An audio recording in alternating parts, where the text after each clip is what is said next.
Bienvenidos. En este video especial, hemos preparado un maratón dedicado a los actores y actrices de la época de oro del cine mexicano, que aún continúan con vida, los últimos testigos de una etapa irrepetible de nuestra historia cinematográfica. Christian Magnani, mejor conocida como Christian Martel, nació en Nancy, Francia, en 1936. Ya adolescente, empezó a competir en certámenes de belleza.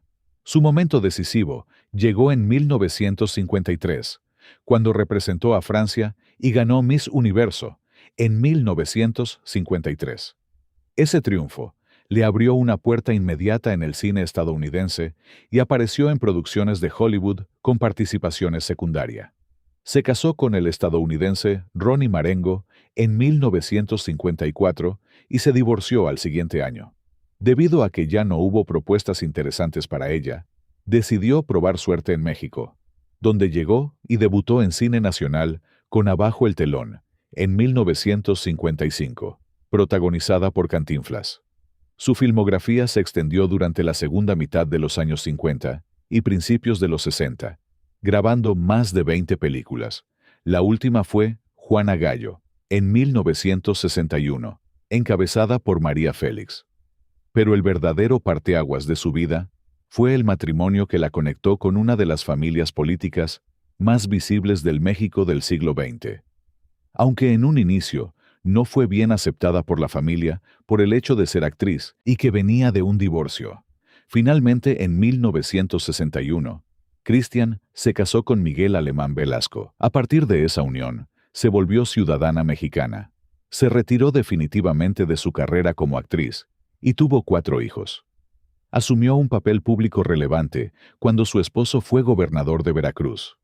Se le ubica como primera dama del Estado entre 1998 y 2004. Y como suele pasar con figuras rodeadas de mito, también quedó atrapada en rumores. Contenidos mediáticos han especulado sobre un supuesto vínculo con Pedro Infante, motivo por el cual el cantante había desaparecido. Pero todo esto es totalmente falso, puesto que Pedro Infante falleció en 1957 y la pareja comenzó su relación en 1958, por lo que esa falsa acusación queda descartada. Miguel Alemán Magnani, hijo de Christian y Miguel Alemán, se encuentra actualmente en una situación legal compleja que lo mantiene fuera de México, por una supuesta defraudación fiscal. Hoy, con 91 años, la actriz Christian Martel se encuentra siendo cuidada por su esposo, hijos y nietos. Virginia Gutiérrez Rodríguez es una de esas figuras que construyeron la televisión mexicana desde sus cimientos. Nació en 1928 en Gómez Palacio, Durango. Hija de un piloto aviador y su madre pianista, Virginia se fue a la Ciudad de México para formarse como actriz en Bellas Artes. Su debut llegó temprano, en 1950 en el teatro, consolidándose como actriz de carácter, de las que sostienen historias y elencos completos. En el cine, su presencia se dio sobre todo como actriz de reparto en títulos como Los Tres Farsantes, Los Recuerdos del Porvenir, Vieja Moralidad y Yerma. Pero donde su nombre quedó verdaderamente anclado a la memoria colectiva fue en la televisión. Virginia pertenece a la camada pionera que entró cuando la TV mexicana. Participó en Abismos de Amor en 1961 y desde entonces se volvió un rostro habitual del melodrama nacional. Con los años, sumó telenovelas y producciones que atravesaron varias décadas. En 1952 se casó con el actor Luis Jimeno, y su matrimonio fue citado durante años como uno de los más sólidos del ambiente. Tuvieron 5 hijos y permanecieron juntos hasta la muerte de Jimeno en 2017, después de más de 6 décadas de vida compartida. Con el tiempo, Virginia se fue alejando del ritmo constante de las telenovelas y entró en un semirretiro, apareciendo de forma esporádica en televisión ya en los 2000, en proyectos como Bajo el mismo techo, en 2005, y La Rosa de Guadalupe. Actualmente tiene 97 años y vive rodeada de su familia. Elsa Cárdenas Rentería nació en Tijuana, Baja California, en 1935. Pero cuando tenía 8 años de edad, su familia se trasladó a la Ciudad de México. Desde joven estudió y se preparó como actriz en la Academia de Andrés Soler, ligada a la ANDA, y también cursó estudios de comunicación en la UNAM. Algo poco común en una generación donde muchas estrellas entraban al cine sin una ruta académica formal. Debutó en la película histórica El joven Juárez en 1954, y desde ahí empezó a encadenar trabajos justo en la etapa final de la época de oro, cuando todavía compartía créditos con figuras consagradas. Su gran giro llegó cuando su inglés, su fotogenia y el momento correcto la conectaron con producciones internacionales. Participó en Gigante en 1956, protagonizada por Elizabeth Taylor, Rock Hudson y James Dean, convirtiéndose en una de las mexicanas que lograron colarse a un set histórico de Hollywood. De regreso en el cine mexicano, trabajó en una filmografía amplia. En 1963 llegó otro capítulo mundialmente reconocible, con la película El ídolo de Acapulco, donde actuó con Elvis Presley. Y aunque Elvis no filmó realmente en Acapulco, la película funcionó como una de las herramientas de promoción turística más importantes para el puerto. En lo personal, Elsa tuvo un romance fugaz con Elvis Presley mientras se llevó a cabo la filmación de la película. La actriz tuvo 2 matrimonios con Guy Preston Patton y más tarde con Álvaro Torreblanca, con quien procreó a su único hijo. Su carrera no se cerró con el cine. También fue rostro constante de telenovela, apareciendo en melodramas de distintas generaciones, desde El amor, Tiene cara de mujer, hasta Carrusel, La otra, Fuego en la sangre y Lo imperdonable. Hoy con 93 años, Elsa Cárdenas aún realiza apariciones en eventos y entrevistas. Alicia Caro es una de esas presencias discretas pero constantes que dejó huella en la época de oro sin necesidad de escándalos ni protagonismos estruendosos. Nació en Bogotá, Colombia, en 1930, con el nombre de Beatriz Segura Peñuela. Su madre fue Gertrudis Peñuela Eslava, poeta y periodista, una mujer de carácter fuerte. Beatriz hizo sus primeros estudios en Colombia y en 1939 se trasladó con su madre a la Ciudad de México. En la capital mexicana, su formación se fue orientando hacia las artes, estudió en colegios prestigiosos y aprendió a bailar. Ya adolescente, trabajó como maestra de baile en una academia, y ahí se cruzó una de esas casualidades que cambian destinos. La actriz Libertad Lamarque, que filmaba en México, acudió a esa academia para aprender a bailar y, al conocerla, notó su potencial. La recomendó con el director y productor Miguel Zacarías, famoso por descubrir y moldear estrellas. Antes de debutar, Alicia pasó por un proceso de preparación y finalmente llegó su primera oportunidad. Su debut cinematográfico fue en 1947 con la película Soledad, en un papel secundario que la introdujo a los sets. Poco después vino el paso que terminó de bautizarla ante el público. Zacarías la integró a otro proyecto ligado a una obra colombiana muy conocida, La Vorágine. Para esa presentación formal, el director le pidió un nombre artístico, y ella eligió Alicia, por su personaje en esa historia, y Caro como homenaje a Miguel Antonio Caro, expresidente colombiano. Así nació públicamente Alicia Caro. Entre finales de los 40 y los 50, Alicia trabajó con regularidad en el cine mexicano, quedando asociada a películas como Allá, en el Rancho Grande, 2 pesos de Jada, Lluvia Roja, Muchachas de uniforme, entre otras. Estas cintas la colocaron dentro del circuito de comedia, melodrama y cine popular que alimentó el gusto masivo del momento. En 1956, se casó con el escritor y poeta colombiano Fernando Arbeláez. Sin embargo, el matrimonio terminó ese mismo año. Ya en los años 60, su carrera se movió hacia géneros y títulos de otra etapa del cine mexicano. En 1965, llegó otro capítulo importante. Se casó con el actor mexicano Jorge Martínez de Hoyos. El escritor Gabriel García Márquez habría sido su padrino de bodas por amistad con la pareja. Se establecieron en Coyoacán. Alicia participó en la película María, producción Colombo Mexicana, estrenada en 1972. El tesoro de Clotilde, en 1994. Fue con la película que se retiró definitivamente de la actuación y del foco público. Después de 32 años de matrimonio, su esposo, Jorge Martínez de Hoyos, falleció en 1997, y su madre, Laura Victoria, murió en 2004. Tras la muerte de su madre, Alicia se recluyó en su casa en Coyoacán y redujo su vida pública al mínimo. Hoy, con 95 años, Alicia Caro continúa viviendo en su casa de Coyoacán. Alicia Rodríguez Fernández es una actriz y escritora nacida en Málaga, España, en 1935, que terminó construyendo prácticamente toda su carrera en México. Fue hermana de Azucena Rodríguez, actriz de doblaje. La Guerra Civil Española marcó su infancia. Siendo muy pequeña, su familia salió de España y acabó estableciéndose en México, donde Alicia y Azucena comenzaron a moverse en el ambiente artístico desde niñas. A los 5 años, ganó un concurso infantil entre decenas de niños para interpretar a Pipa, una perrita dentro de la obra, Pinocho y Pipa en el País de las Maravillas. Esa oportunidad se convirtió en trampolín, porque la llevaron a la pantalla y terminó participando en una de las primeras películas mexicanas, a color, asociadas a ese personaje, identificada como Las aventuras de Cucuruchito y Pinocho. Desde ahí, Alicia siguió actuando en cine en plena etapa dorada, en una época donde el sistema de estudios todavía podía convertir a una niña en estrella.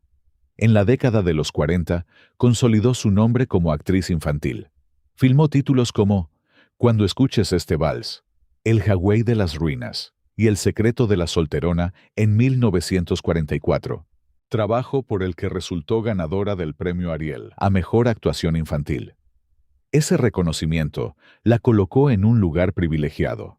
No era solo la niña que salía en películas, sino una intérprete premiada por la Academia Mexicana. Ya entrada la adolescencia y juventud, su carrera fue creciendo y diversificándose. No se quedó únicamente en el cine. También se movió hacia el teatro, la radio y la televisión. En esta última debutó en 1950, en Canal 4, en el programa Se levanta el telón. En los 70 y 80, apareció en producciones muy populares como Rina y Los ricos también lloran, donde interpretó a Elena Izaguirre. Ya en los 2000 y 2010, volvió a aparecer en títulos de alto rating como Abrázame muy fuerte, Al diablo con los guapos, Triunfo del amor y Una familia con suerte. Tuvo una larga trayectoria que atravesó eras completas de la televisión mexicana. Paralelamente, desarrolló una faceta de autora y conferencista. Se le atribuyen libros como Encuentra tu misión y Una niña hacia el destierro, donde aborda episodios de su niñez ligados al exilio y la memoria de la guerra. Además, aparece como autora de Transfórmate en bandera de la paz, publicado en formato de libro y difundido en distintos catálogos. Esa línea la llevó también a un terreno poco común para una actriz de su generación: el activismo por la cultura de paz. Fue nominada al Premio Nobel de la Paz en 1997 por esa labor. Con una vida artística que empezó en la infancia y se extendió por décadas, Alicia Rodríguez terminó siendo reconocida como primera actriz y figura de trayectoria. En 2011, recibió un reconocimiento por su carrera en el marco de los premios TV y Novelas. Rosalía Julián, cuyo nombre completo es Rosalía Julián Tato, nació en la Ciudad de México en 1931. Creció en una familia donde el ambiente artístico no era un lujo, sino una posibilidad real. Desde niña mostró facilidad para el canto, y muy pronto esa inclinación se convirtió en oficio, primero en la radio y después en el cine. Su historia comienza en 1938. Se inscribió junto a sus hermanas Araceli y Elena en un programa de radio de la XEW. La respuesta del público fue tan buena que las 3 niñas terminaron consolidándose como un trío vocal, que con el tiempo se conocería como las Hermanas Julián, interpretando repertorios que iban del bolero y lo tropical a estilos modernos para la época, y trabajando con acompañamientos orquestales dentro del circuito radiofónico más poderoso del país. A finales de los años 40, cuando la radio y el cine se alimentaban mutuamente, las hermanas Julián dieron el salto a la pantalla. Su primera aparición cinematográfica relevante fue como acto musical en La Última Noche, en 1948, y desde ahí comenzaron a repetirse en películas de la época, a veces acreditadas como trío, y otras de forma individual, integrando números musicales que servían como atracción dentro del relato. En 1949, Rosalía conoció a Germán Valdés Tintán, mientras se gestionaban presentaciones teatrales para ella y sus hermanas. La relación se hizo pública, y durante esos años Germán las integró como acto musical a varias de sus producciones, por lo que el nombre de Rosalía empezó a circular no solo como cantante de radio, sino como figura habitual del universo tintanesco en el cine. Entre finales de los 40 y los 50, su presencia en pantalla quedó registrada en títulos donde aparece como parte del número musical del trío o ya con personajes acreditados. El 9 de mayo de 1956, Rosalía y Germán se casaron. Ese matrimonio también marcó un cambio profesional. La separación práctica del trío. El matrimonio procreó 2 hijos. Tras la muerte de su compañero y amigo, Marcelo Chávez, en 1970, Germán intentó sostener una nueva dupla escénica y Rosalía lo apoyó presentándose con él como Tintán y su costilla, con funciones y apariciones en México y en escenarios de Estados Unidos. Rosalía lo cuidó y acompañó hasta su muerte en 1973 a los 57 años. Hoy, con 94 años de edad, vive en Colorado, en Estados Unidos, cuidada y acompañada por sus seres queridos.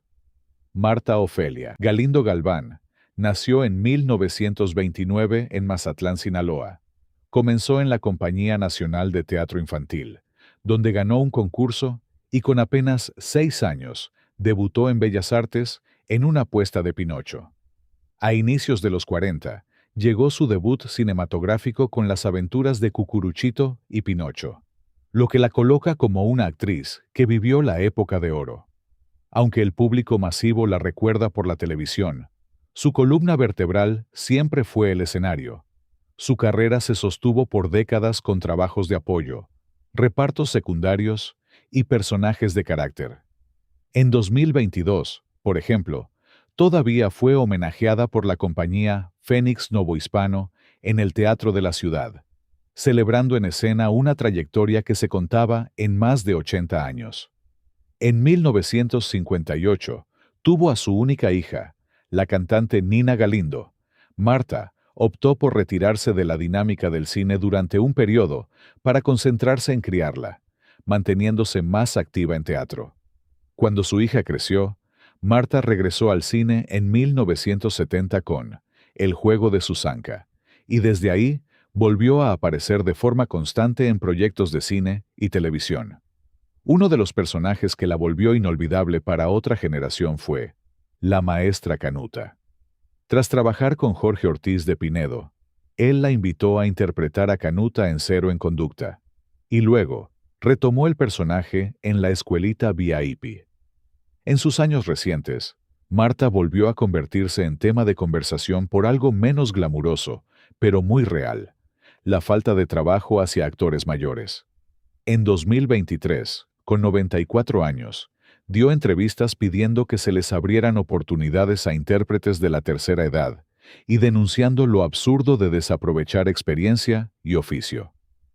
Hoy, a sus 96 años, Marta continúa activa y sigue siendo recordada por sus más de 8 décadas dedicadas al teatro, cine y televisión.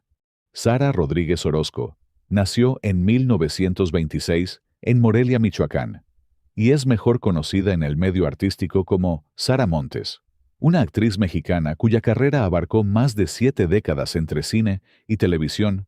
A los 19 años se trasladó a la Ciudad de México para perseguir su sueño de trabajar en el cine.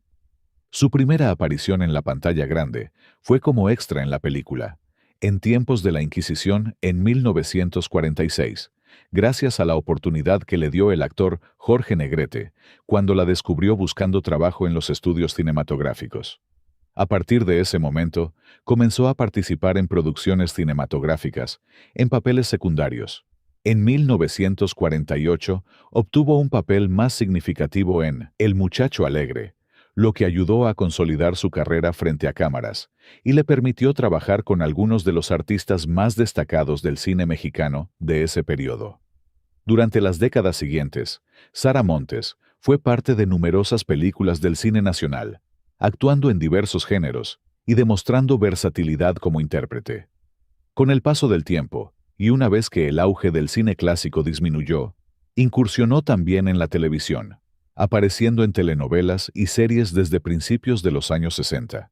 Su carrera televisiva incluyó participaciones en producciones muy populares, como María Mercedes, Marimar y María la del Barrio, entre muchas otras, lo que la mantuvo presente en la memoria del público por generaciones. Sara Montes se retiró de la vida pública en 2016, poniendo fin a una carrera que abarcó más de 7 décadas en el cine y la televisión. Hoy, en 2025, es una de las últimas leyendas vivientes de la época de oro del cine mexicano. A sus 99 años, su legado sigue siendo motivo de admiración. Verónica Loyo Nieto fue una actriz y cantante, nacida en la Ciudad de México en 1930, e inició su carrera artística primero como cantante a principios de los años 50, destacando en programas de aficionados de la XEW, lo que le abrió la puerta para grabar discos y posteriormente entrar al cine. Debutó en el cine en la película Los hijos de María Morales en 1952, marcando así el inicio de su trayectoria en la pantalla grande. En 1953, continuó consolidando su presencia con participaciones en Canción de Cuna, y Ahí vienen los gorrones. Su carrera siguió avanzando con Romance de Fieras en 1954, y más tarde, con Los líos de Barba Azul y Secreto Profesional en 1955, año en el que también dio un paso importante al asumir su primer papel protagónico en Pueblo Quieto. Durante los años siguientes, mantuvo un ritmo constante de trabajo, repitiendo ese protagonismo en producciones como La Fiera en 1956, Rosalba en 1956, El Organillero en 1957 y Fiesta en el Corazón en 1958, reafirmando así su presencia dentro del cine mexicano de la época. Se casó en 1957 con Hugo Mujica Alcaraz, con quien tuvo 3 hijos, y con el paso del tiempo decidió retirarse del medio artístico para dedicarse principalmente a su familia, filmando su última película en 1961, alejándose por completo de la vida pública. Actualmente tiene 95 años. Sergio Corona nació en 1928 en Pachuca, Hidalgo, y desde muy joven descubrió su pasión por el arte, iniciando su carrera como bailarín de ballet clásico, disciplina en la que destacó por su talento y disciplina. Participó en innumerables producciones teatrales, películas y programas cómicos, pero uno de los papeles que más cariño le ganó del público fue el de Don Tomás en la serie, Como dice el dicho, donde permaneció por más de una década, gracias a su enorme capacidad actoral y su carisma entrañable. Contrajo matrimonio con Ingrid Doppler, originaria de Austria. Es una bailarina clásica europea que conoció a Sergio Corona en España, donde comenzó su relación.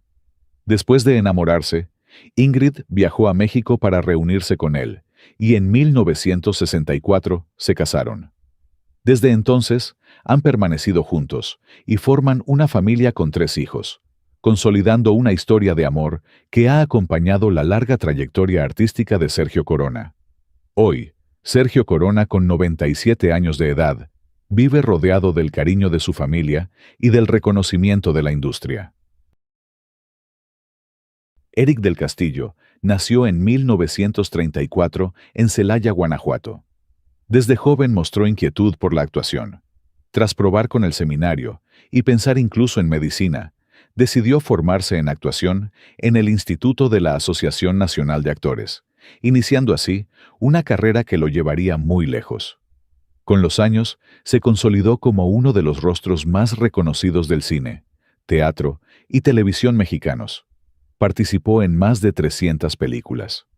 A lo largo de su trayectoria, Eric cultivó una imagen de hombre fuerte, con papeles memorables que mostraban carácter, rudeza o nobleza, siempre con una voz grave y una presencia imponente.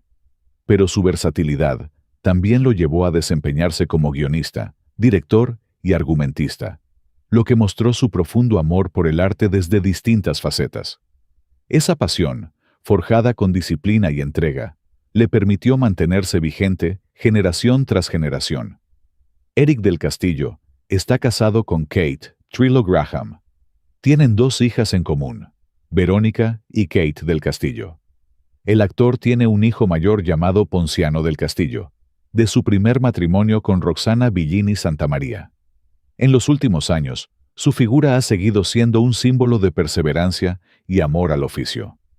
En 2024, celebró sus 90 años con un homenaje organizado por su familia que repasó 6 décadas de carrera. Hoy, a sus 91 años, sigue trabajando. Participa en producciones televisivas, demostrando que para él, la actuación no es solo un trabajo, sino una vocación que lo mantiene vivo. Elsa Irma Aguirre Juárez nació en 1930, en Chihuahua, Chihuahua.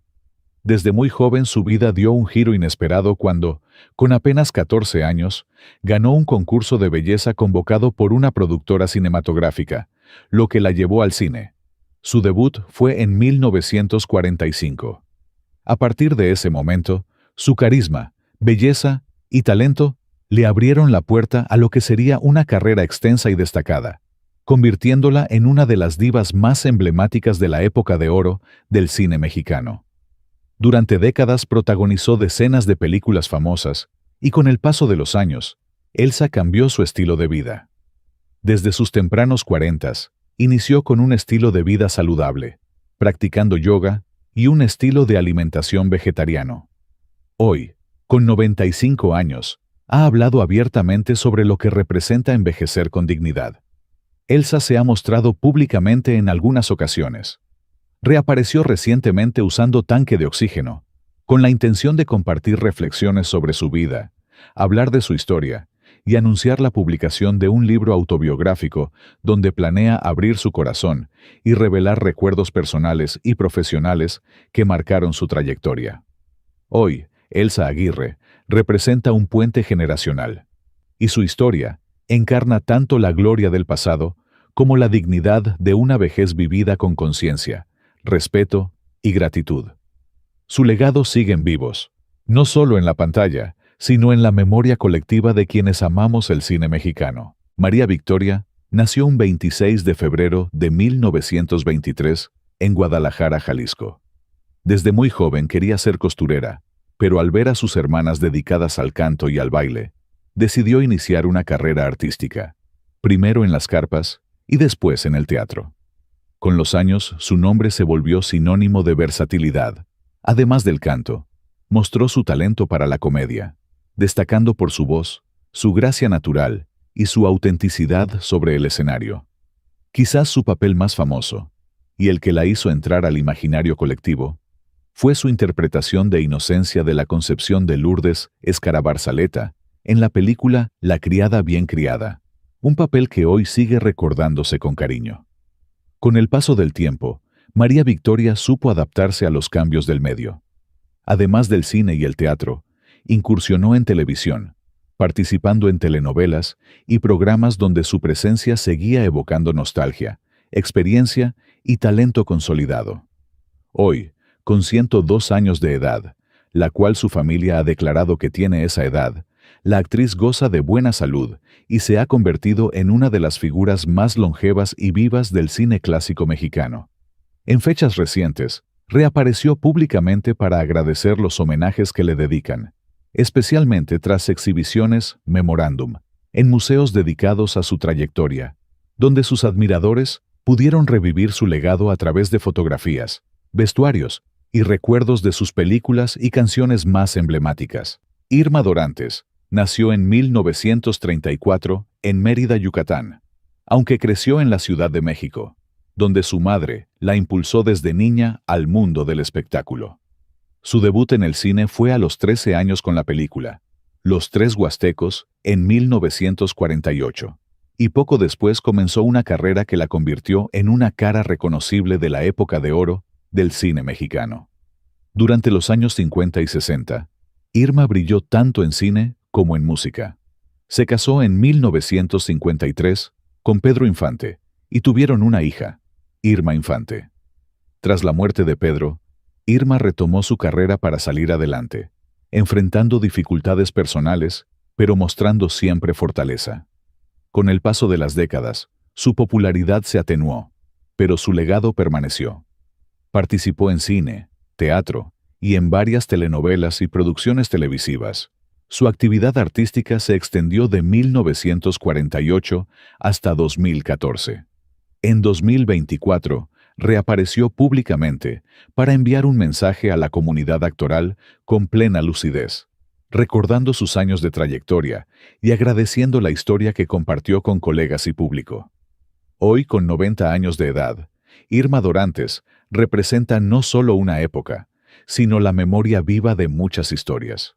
Durante la época de esplendor del cine mexicano, pocas figuras infantiles iluminaron la pantalla como lo hizo Ismael Pérez Arce, mejor conocido como Oncianito. Su rostro entristecido, sus enormes ojos y su gesto tierno lo transformaron en la imagen ideal del niño humilde. Ya fuera de vecindad o del campo, ese pequeño era capaz de tocar el corazón del público. Ismael nació el 9 de junio de 1941 en la Colonia Guerrero, uno de los barrios más tradicionales de la Ciudad de México, muy cerca de zonas populares como Tepito y Peralvillo.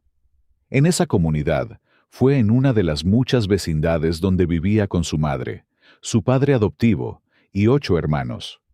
Uno de sus vecinos trabajaba reclutando extras para películas. Fue así como, a los 5 años, aquel pequeño dio su primer paso frente a las cámaras. Hizo su debut en la película Niño Boigas, como extra, y más tarde en la película Río Escondido en 1948, dirigida por Emilio Fernández y protagonizada por María Félix. Aunque solo apareció brevemente y de forma no acreditada, su presencia no pasó inadvertida. El apodo Oncianito se originó en ese mismo filme, cuando el fotógrafo Gabriel Figueroa, al mirar al chico en el set, insistió en que usara ese nombre artístico que perduraría a lo largo de su carrera. Desde entonces, se convirtió en la imagen del niño humilde, expresivo y conmovedor, frecuentemente elegido para retratar la realidad de los barrios y el campo en aquellas cintas del México de los 40 y 50. Oncianito, a pesar de su corta edad, ya sabía que debía obedecer y guardar silencio. No se quejaba. Aquella actitud, entre tímida y obediente, lo hizo ganarse el afecto inmediato del equipo de producción. Emilio Fernández tuvo una reacción inesperada con el pequeño actor. No solo le enseñaba cómo pararse frente a las cámaras o decir los diálogos, sino que lo cuidaba personalmente. Fue como si en Oncianito despertara algo profundamente paternal, un cariño que nunca mostró con facilidad. El cineasta, que rara vez se encariñaba con alguien, vio en ese niño un carisma natural y una dulzura genuina que lo cautivó. En alguna entrevista, Ismael contaba que tuvo que repetir escenas hasta 30 veces con Emilio, lo que lo hacía llorar, y terminaba recibiendo un abrazo del director para reconfortarlo. Durante la adolescencia, la vida de Ismael Pérez, Oncianito, dio un giro inesperado y doloroso.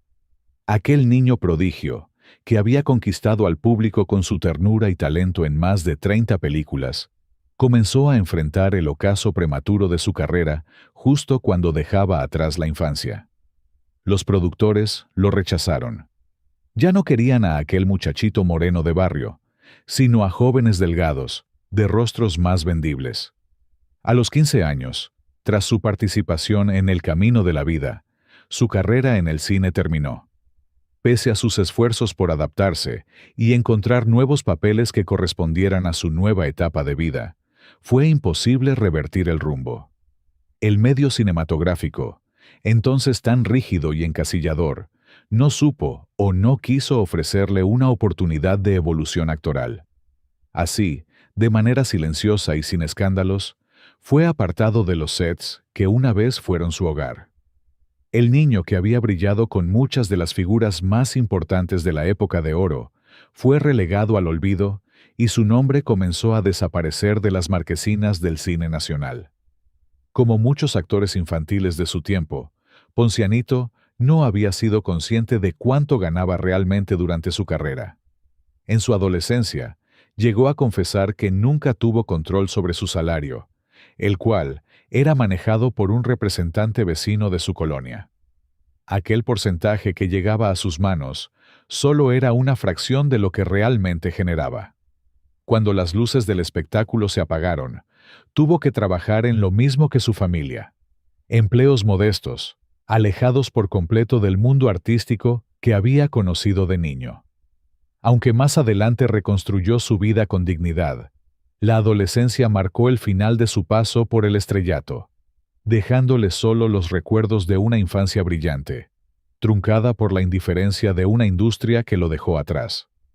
A pesar de todo, Poncianito nunca se amargó. Reconoce con gratitud lo que vivió y, cuando tiene la oportunidad de ver alguna de sus películas en la Cineteca, vuelve a ser aquel niño que una vez soñó con ser estrella. Hoy, con 85 años de edad, Ismael Pérez vive con su familia y atiende una pequeña cafetería en Iztapalapa.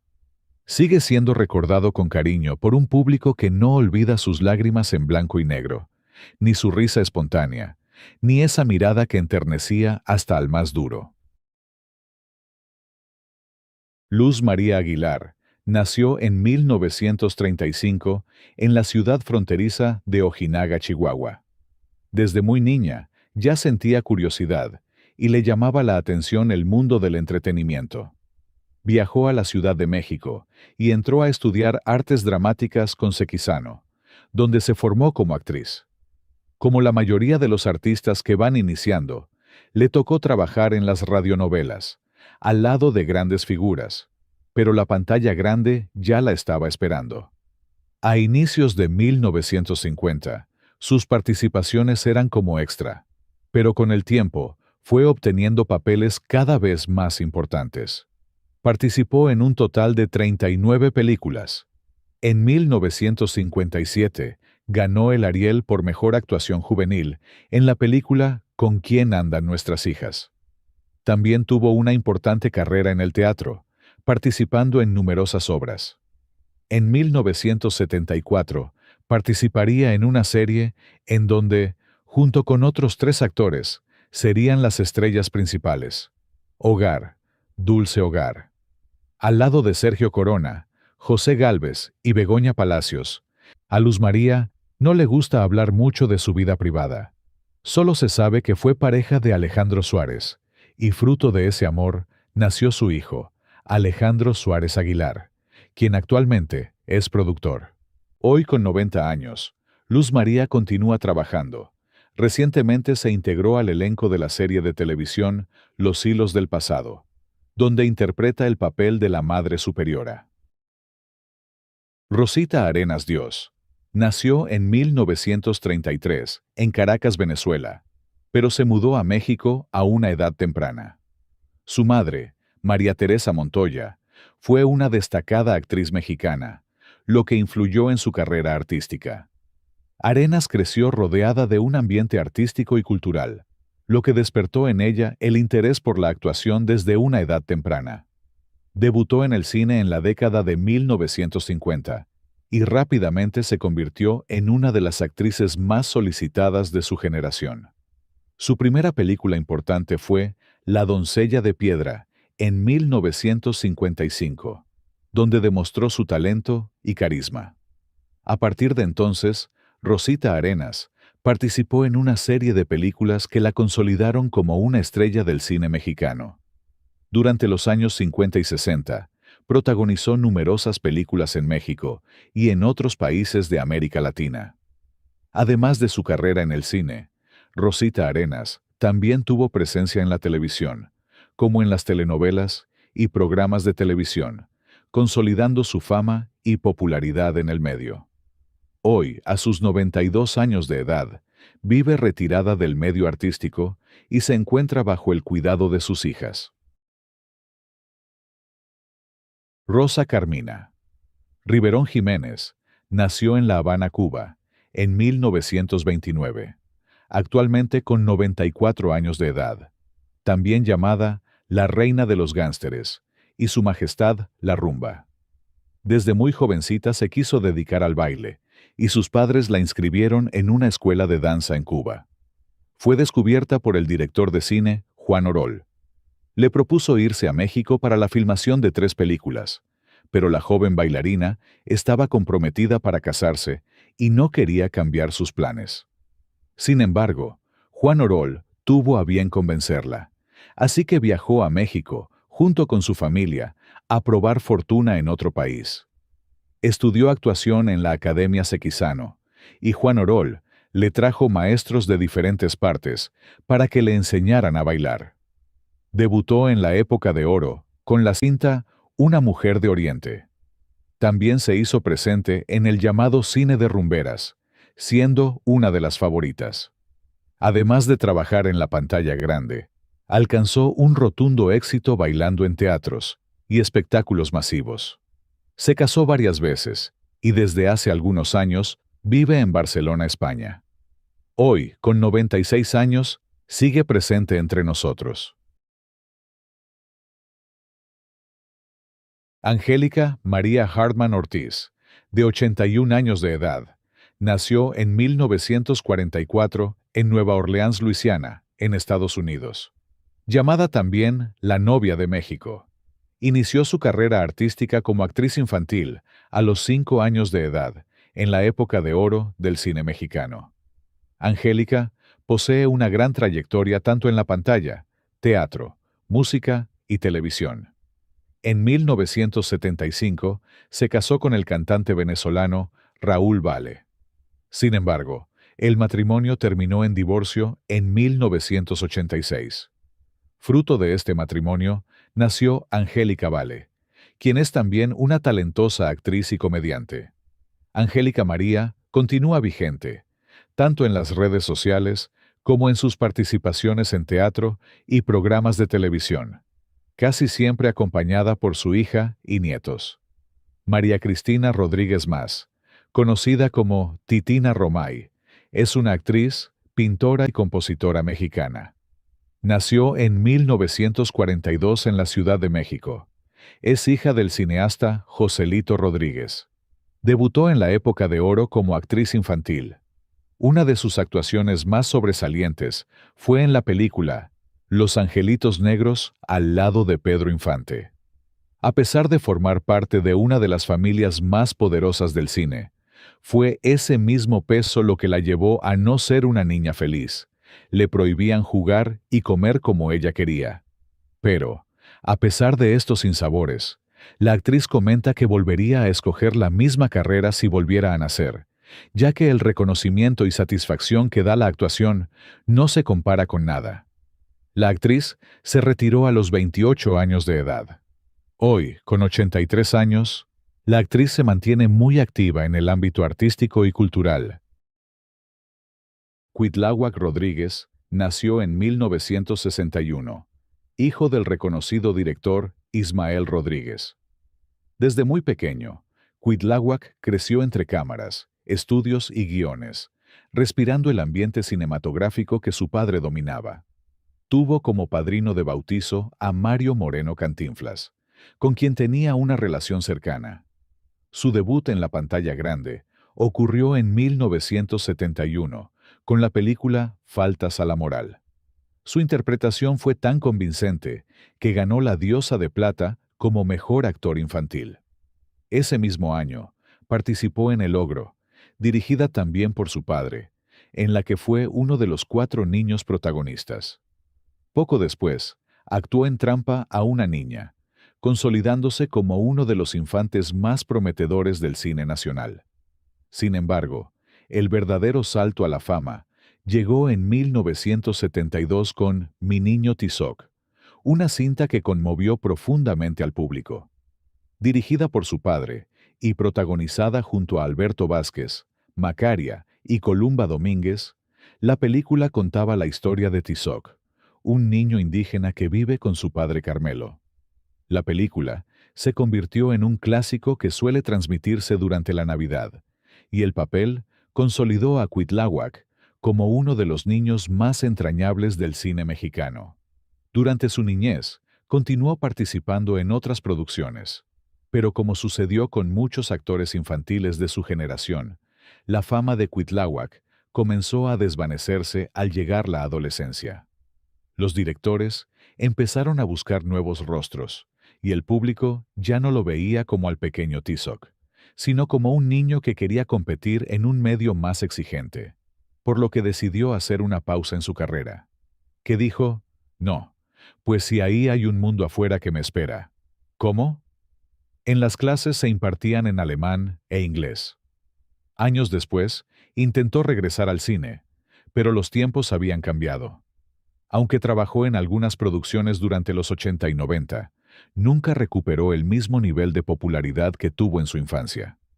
En 1998, rodó su última película, Tres hermanos, tres destinos, junto a Rogelio Guerra, Roberto Guzmán y Manuel Ojeda.